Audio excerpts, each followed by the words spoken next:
Hello everybody, this is Gus. Today I am going to show you how I built this thing. So what we're going to do is we'll start up here at the control panel, and I'm going to turn it on, and then we're going to head downstairs to the timing loop. The timing loop is what keeps the whole thing going on something like a regular schedule, and that makes it sound musical. So if you were to go around this loop, to follow this pulse as it circles around, you would notice that there are a total of 16 redstone repeaters in the loop, and each one of them is set to 3 ticks of delay. That makes 48 ticks of delay. And the reason that number is important is that I have found in making these types of machines that you need to keep time, and you need to keep time in a way that will sound to human ears like you are grouping things off into regular groups, into measures. The way that you do that is by having a timing loop with a number of redstone ticks in it that is approximately somewhere between 12 and probably 128. And the ideal numbers to choose are numbers of ticks that are that have a whole lot of factors to them. So 48, it's divisible by 2, it's divisible by 3, it's divisible by 4, it's divisible by 6, it's divisible by 8. And what's good about that is that when something happens regularly every 6 ticks or every 12 ticks or whatever, your brain processes that as sounding more musical. So this has a total of 48 ticks in it before any given pulse makes it around to the same point in the loop that it was at previously. And this creates repetition. Repetition is the key part of music, and this is how we do it. The timing loop, therefore, interacts with all the different side branches that I built onto it, which have things like snare drums and bass and piano. So if we were to look at the timing loop here, you can see there's pulses coming around. This is the timing loop. And the pulses go to these repeaters, which then will either transfer the pulse if the block is in the right position, or not transfer the pulse. As you can see, there's no pulse going to this repeater right here. There is a pulse going to this repeater here. That is controlled by this torch right here, which extends or retracts this piston. That's controlled by these creepers over here. This is Weird and Gilly. Hello Weird, hello Gilly. They either step on these pressure plates or they don't. That will determine which type of percussion we hear.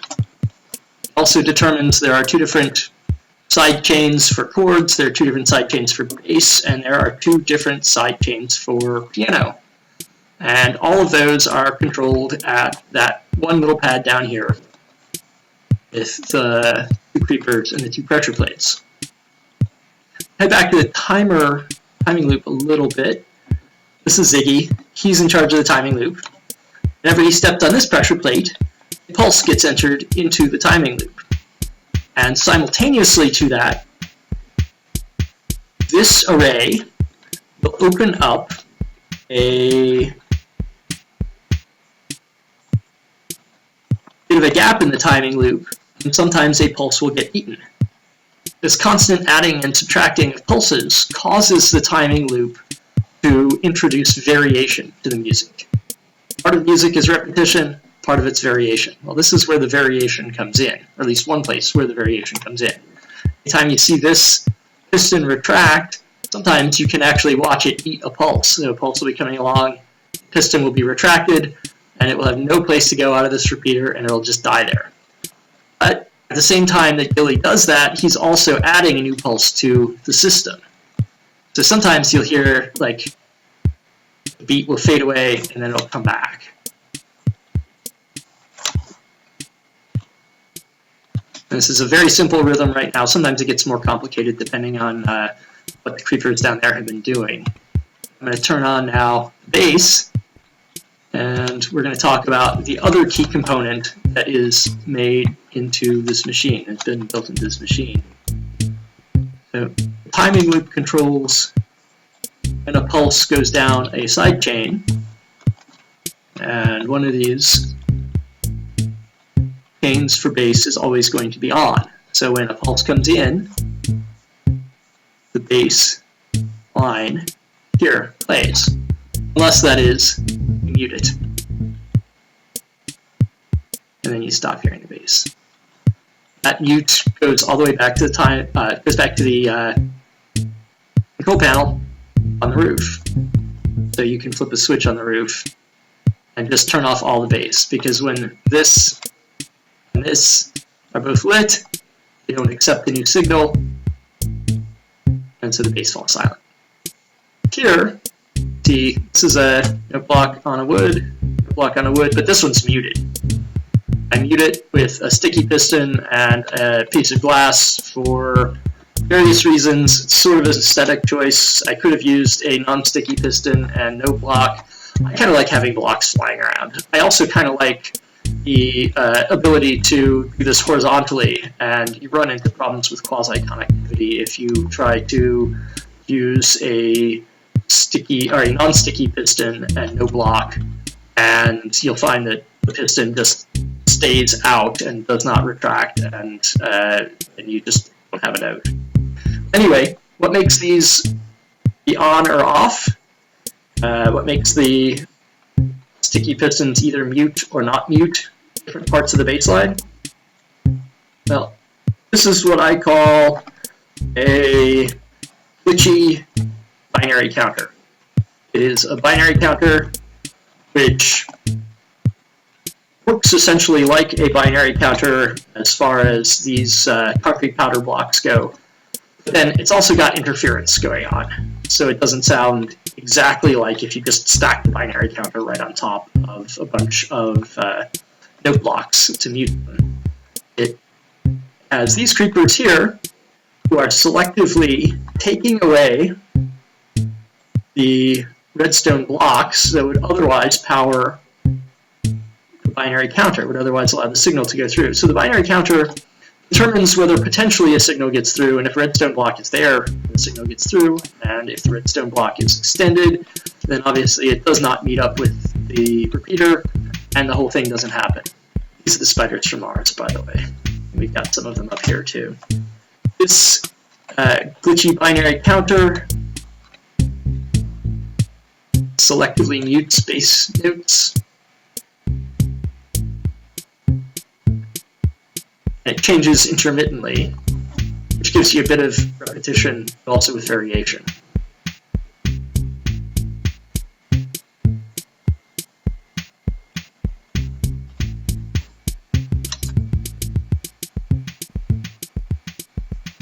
If it gets too fast, you can hit this nudge button, and that sets off the interrupter on the timer loop, and that relaxes it a bit.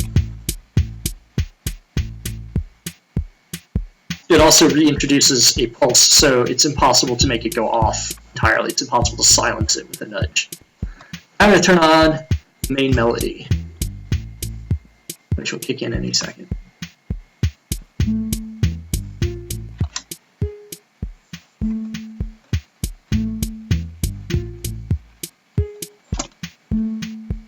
So you can see here comes a pulse from downstairs.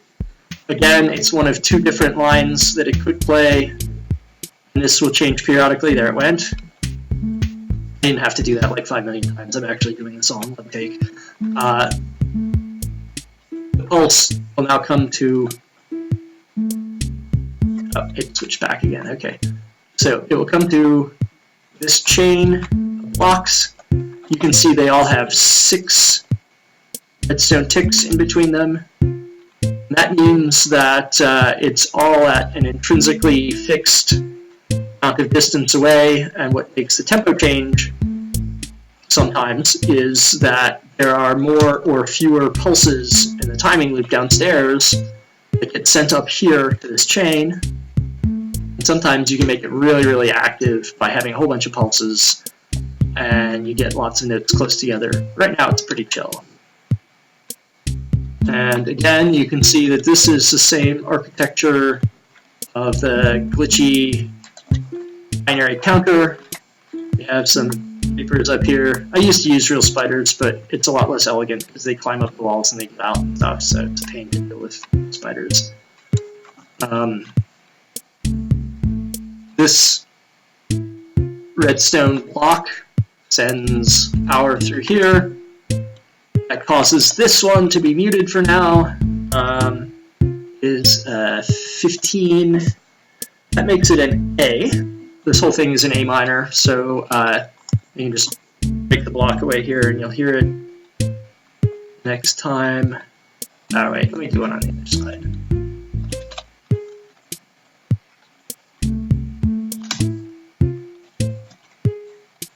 Yeah, that one was muted, and now it's also as a 15, so it's an A.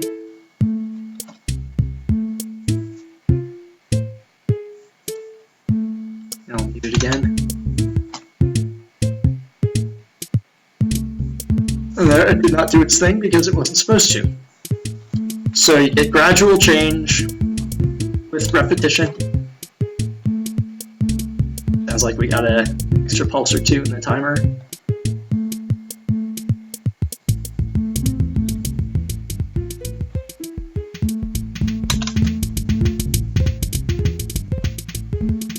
It's a little bit wild. It tends to get a little bit away from you. You have to keep it in touch. But I should probably replace this interrupter array with an etho clock that would do the same thing. That would be an easy build. I'll probably do that sometime pretty soon. That way I can more carefully control how much effect the nudge has. Right now I think it's a little underpowered.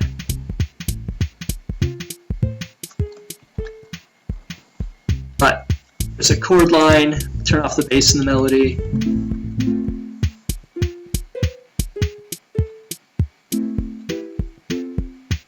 Just play the percussion and the chords.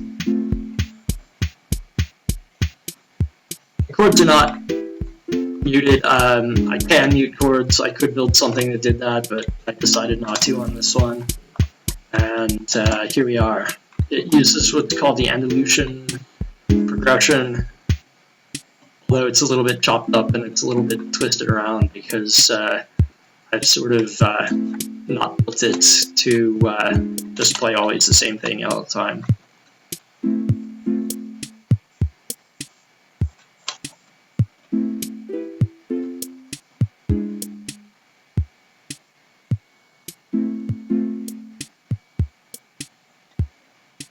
So the melody and bass line are both in the A minor, but it's the A harmonic minor.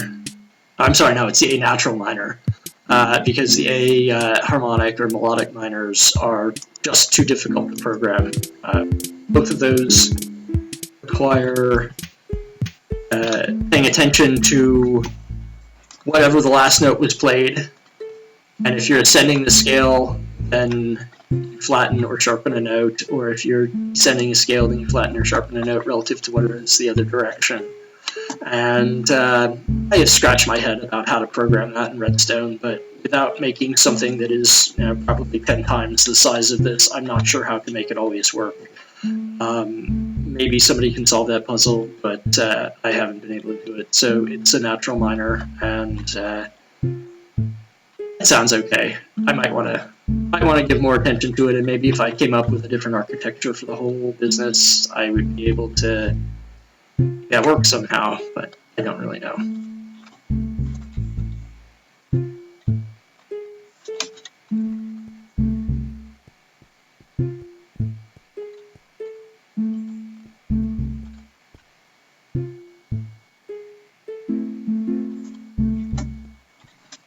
Anyway, this this is my creation. I put in, I would say, maybe 2-3 weekends on it of solid work and a whole bunch of tinkering here and there. I am already working on another one which will incorporate several features that this one doesn't have. I've skipped a lot of talk about how to time things correctly. It's basically a lot of counting. You do a lot of counting of redstone ticks to make it sound like music kind of hangs together. And even so, it's a little bit loose in places, but I think that's kind of unavoidable given that I have creepers randomly walking around and interfering with the music whenever they do. So I hope you enjoyed the video. Please subscribe, please like, and I will be back with more content in a few days. First, I'll turn this off and show you the off switch.